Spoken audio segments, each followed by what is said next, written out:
Hello everyone. Okay, कुछ को doubt था फ्रेम ऑफ रेफरेंस में, तो वो मैं शॉर्ट में फिर से डील कर दे रहा हूँ कि जैसे आप 10th तक में कोऑर्डिनेट सिस्टम पढ़ा है आपने, तो किसी पॉइंट को स्पेसिफाई करने के लिए, किसी पॉइंट का कोऑर्डिनेट लिखने के लिए हमें कहीं तो ओरिजिन चूज़ करना पड़ेगा। हम ये एक्स और वाई बनाते हैं, ये ओरिजिन इसको लिया, उसके बाद हम कहते हैं कि यहाँ का जो है कोऑर्डिनेट 1,0 होगा, या इस पॉइंट का कोऑर्डिनेट 2,3 होगा, जो भी। ये ओरिजिन लेने के बाद ये डिफाइन हुआ, या ये ओरिजिन लेने के बाद ये पॉइंट का कोऑर्डिनेट 2,3 डिफाइन हुआ। Same way frame of reference meaning क्या है कि हम एक प्लेटफॉर्म चूज़ करते हैं कि जो भी पार्टिकल का वेलोसिटी, पोजीशन, एक्सेलरेशन, जो भी चीज़, उस फ्रेम से हम बात करेंगे। फॉर एग्ज़ाम्पल, जो मैंने पहले भी लिया था कि एक ट्रेन में अगर ए और बी दोनों बैठे हैं और सी जो है वो प्लेटफॉर्म पे खड़ा है, सपोज ये प्लेटफॉर्म पे खड़ा है, तो फॉर सी, और ट्रेन सपोज वी वेलोसिटी से चल रही है, वी स्पीड से चल रही है, कांस्टेंट। तो सी के लिए क्या है, A is moving to the right with velocity V. B के लिए क्या है, ए इज़ एट रेस्ट। समझ रहे हैं बात? मीन्स अगर सी जैसे ये ग्राउंड फ्रेम पे खड़ा है, तो from the reference frame of ground A की वेलोसिटी वी है, from the reference frame train A की वेलोसिटी क्या है, 0 है। मीन्स जिस फ्रेम से आप काम कर रहे होंगे, आप खुद वहाँ पे खड़े हो जाएं, देन कमेंट करें कि उसका स्पीड क्या है। जैसे अगर हमें ग्राउंड फ्रेम से काम करना है, तो हम पहले ग्राउंड पे खड़े हो जाएंगे, अब देखेंगे इसकी वेलोसिटी क्या होगी, तो वो v दिखाई देगा, बिकॉज ट्रेन जो है वो v से चल रहा है, सो a की भी वेलोसिटी वही होगी क्योंकि वो उसमें बैठा है। अगर हमें फ्रेम ऑफ रेफरेंस ट्रेन रखना है, तो हम अपने आप को ट्रेन में प्लेस कर लेंगे और ट्रेन पे हम खड़े हो गए। अब जब ए को हम एनालाइज करेंगे तो हमें दिखेगा नहीं, टाइम बढ़ता जा रहा लेकिन इसका पोजीशन चेंज नहीं हो रहा। ये आपको इतने दूरी पे ही दिखेगा हर एक टाइम पे। मीन्स ए की वेलोसिटी आप क्या बोलोगे, 0, क्योंकि उसका पोजीशन तो चेंज हो नहीं रहा। Got it? सो ये आपको आगे और क्लियर होता जाएगा, अभी मैं ज़्यादा कमेंट नहीं करना चाह रहा। अभी बस आप ये मान के चले, जिस फ्रेम से आपको काम करना है आप वहाँ पे खड़े हो जाए, देन उसको एनालाइज करें कि उसका स्पीड क्या है। ओके, हाँ, तो हम फिर से आज इन टर्म्स को थोड़ा डिटेल में देखेंगे। Average velocity and instantaneous velocity, ये मैंने पहले बताया था। एवरेज मैंने बताया था कि this is defined for a time interval. किसी एक टाइम इंटरवल में पार्टिकल का डिस्प्लेसमेंट कितना हुआ, from that we get average velocity. Instantaneous क्या है, एक पर्टिकुलर टाइम पे, ये एक टाइम इंटरवल नहीं होगा। जैसे एवरेज जो है ये हाफ एन आवर, 10 से 10:30 बजे तक में एक पार्टिकल का डिस्प्लेसमेंट क्या हुआ, तो ये इंटरवल बना हाफ आवर का, तो उसमें हम डिफाइन करते हैं एवरेज वेलोसिटी। सपोज एग्जैक्टली आपको 10, 15, 20 सेकेंड इस टाइम पे आपको पार्टिकल का वेलोसिटी बताना है, तो ये तो एक फिक्स पर्टिकुलर टाइम है, ये एक इंटरवल नहीं है। 10:15 20 सेकेंड, ये एक पर्टिकुलर टाइम है, यहाँ कोई इंटरवल नहीं है कि हम उस इंटरवल में देखेंगे डिस्प्लेसमेंट क्या हुआ। तो ये जो इंस्टेंटेनियस आया है ये भी एवरेज से ही आया है। मीन्स वो जो टाइम इंटरवल आधे घंटे का था, उस इंटरवल को मैं जितना छोटा करते जाऊँगा, आधे घंटे का था वो, मैं उसको छोटा करूँगा वो 15 मिनट का हो जाएगा, मैं उसको और छोटा करूँगा वो 10 मिनट का हो जाएगा। छोटा करते करते हम ऐसा करते हैं कि वो टाइम डिफरेंस जो है which is T2 minus T1, that 10 to 0, वो लगभग 0 के बराबर होगा। 0 नहीं होगा, 0 को टेंड कर रहा है, ये मीनिंग अलग है। तो this is also average velocity, but here time interval is very small, del t becomes very small, del t tend to 0। अच्छा, ग्राफ से समझते हैं इसका मीनिंग क्या है।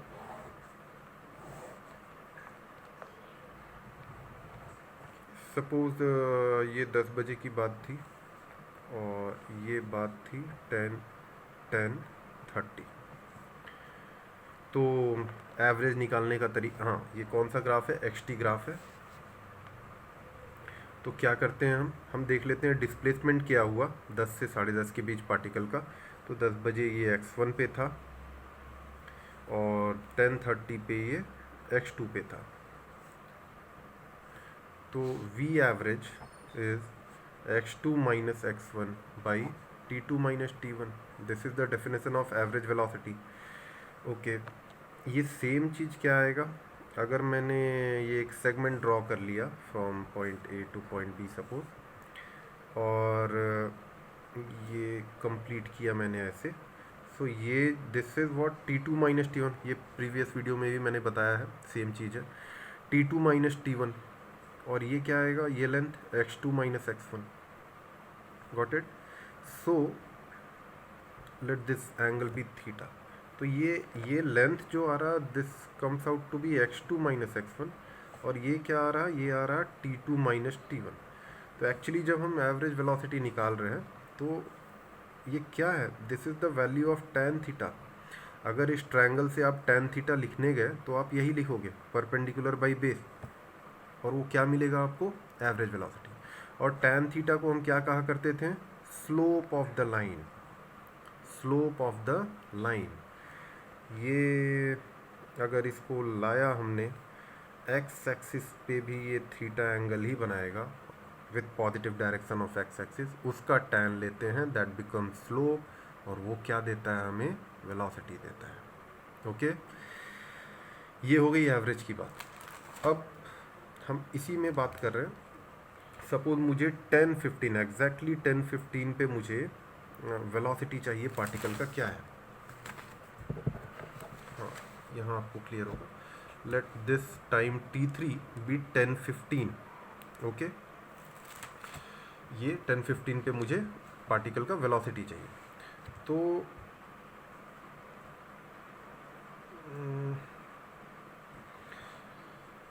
10:15 वो t3 कहीं यहाँ होगा।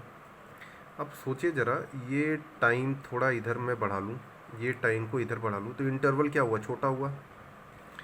ये टाइम को मैंने यहाँ कुछ बढ़ा लिया, इस टाइम को इधर थोड़ा रिड्यूस किया, तो इंटरवल थोड़ा छोटा हो गया। तो अब जो ये सेगमेंट आप बनाएंगे तो ये काफ़ी छोटा सा बनेगा, समझ रहे हैं बात।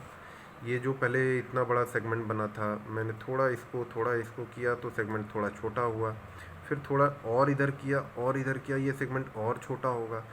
ये करते करते अगर ये डिफरेंस अप्रोच करेगा ज़ीरो को, तो फाइनली आप देखेंगे ये सेगमेंट छोटा होते होते एक टेंजेंट बनेगा यहाँ पे वो सेम थिंग, वो इंटरवल छोटा करते करते हम पहुँचे t3 के पास, तो एक टेंजेंट बनेगा, और ये टेंजेंट का जो स्लोप होगा that gives instantaneous velocity at this time t3।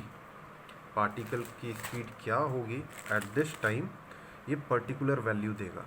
So v instantaneous is v which is tan theta again, और वो डेल t टेंड टू 0 होता था तो वो dx dt बनता था, ये बात बताया था मैंने, which is equal to m, जिसको स्लोप कहते हैं।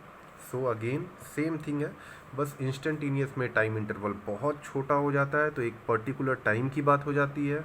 एवरेज में एक कंसिडरेबल इंटरवल ऑफ टाइम होता है, तो हम for that time interval average velocity calculate करते हैं या बात करते हैं उसके बारे में। हाँ, ये क्लियर करते हैं। अभी एवरेज वेलोसिटी हमने बहुत देखा, उस पर क्वेश्चन भी देखे। अभी इंस्टेंटेनियस की बात करेंगे। एक एक्सटी ग्राफ पार्टिकल के लिए दिया हुआ है इस तरीके का, for a particle XT graph is like this. तो पहली बात, अगर मैं पूछूं कि पार्टिकल किस डायरेक्शन में जा रहा, क्या आप कमेंट कर सकते हो? तो ऑब्वियसली ये टाइम सबसे कम वाला यहाँ पे है t1, और उस समय पार्टिकल का x जो है वो मिनिमम है x1। फिर टाइम बढ़ा होगा, ये कुछ टाइम t2, पार्टिकल का x जो है वो हमें दिख रहा बढ़ गया। एट टाइम t3 पार्टिकल जो है वो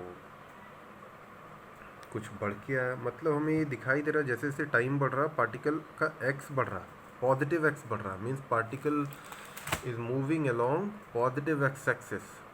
तो एक बात तो कंफर्म हो गया, सिंस वो पॉजिटिव एक्स एक्सिस की तरफ जा रहा तो डिस्प्लेसमेंट पॉजिटिव ही होने वाला है, सो वेलोसिटी पॉजिटिव ही आएगा। ये हो गया एक तरीका इसको देखने का। दूसरा मैंने अभी जो बताया कि हमें अगर ए पॉइंट पे उसका वेलोसिटी चाहिए या स्पीड चाहिए, तो हम क्या करें, एक टेंजेंट ड्रॉ करें पासिंग थ्रू पॉइंट ए। सो ये टेंजेंट दिख रहा हमें, ये टेंजेंट एट पॉइंट ए θ1, ये एक्यूट एंगल है, ये एक्यूट एंगल है, tan of acute angle is positive. 90 से अगर कम होता है, 90 से अगर एंगल कम होता है तो tan थीटा का वैल्यू पॉजिटिव होता है। So speed at A will be equal to tan θ1, और θ1 मैं सपोज 30 डिग्री ले लेता हूँ। सो 1/√3 metre per second, this will be the velocity of positive. ये पार्टिकल किधर चल रहा, प्लस एक्स की तरफ चल रहा है, ये हमें पहले ही पता है, सो वेलोसिटी पॉजिटिव है।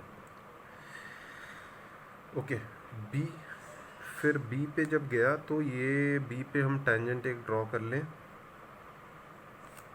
तो ये कुछ ऐसा टेंजेंट आएगा, ये थोड़ा दिखाई दे रहा होगा हमें, θ2 जो कि बड़ा है θ1 से। ये लाइन पहले ऐसे था, ये थोड़ा ऐसा इंक्लाइन हो गया, तो angle has increased. So V B अगर बात करें हम, तो ये मिलेगा वेलोसिटी एट टाइम t2 बोल लो, या velocity when the particle was at point B.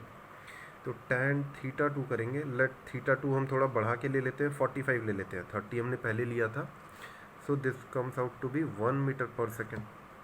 1/√3 आप चेक करें, 1 से उसका वैल्यू कम है, ये 1 ज़्यादा है वैल्यू, मीन्स पार्टिकल का स्पीड इंक्रीज कर रहा। √3 इज़ 1.732, तो 1/1.732 ऑब्वियसली 1 से छोटा ही आएगा, तो पार्टिकल का स्पीड बढ़ा है। और चलते हैं सी पे, देख ले, वी सी इज़ tan θ3, और सी पे फिर से आप चेक करें तो ये और स्लोप थोड़ा बढ़ के ही आ रहा है, टेंजेंट बनाया मैंने सी पॉइंट पे।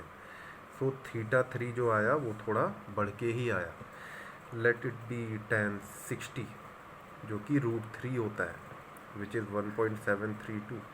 तो ये हमें एनालाइज हो रहा कि अगर बात की जाए विच इज़ ग्रेटर, पार्टिकल का स्पीड ज़्यादा कहाँ है, ए पे, बी पे या सी पे, ऑब्वियसली सी पे ज़्यादा है, बिकॉज सी पे स्लोप ज़्यादा है। XT ग्राफ में जब भी ऐसा कर्व दिखे, किसी एक पॉइंट पे आपको वेलोसिटी निकालना हो, उस पॉइंट पे आप टेंजेंट ड्रॉ करें और वो आपको वेलोसिटी उस पॉइंट पे बताएगा। सो VC is greater than VB, VC greater VB is greater than VE. Okay,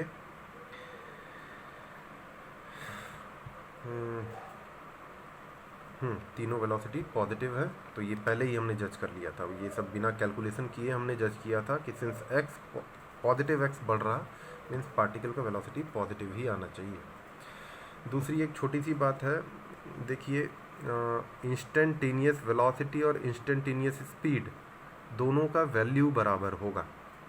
instantaneous velocity जितना आएगा, अच्छा इंस्टेंटेनियस वेलोसिटी को हम सिर्फ वेलोसिटी भी बोला करेंगे या इंस्टेंटेनियस स्पीड के बदले सिर्फ स्पीड भी बोला करेंगे, तो मीनिंग हमारा वही होगा, we are talking about instantaneous.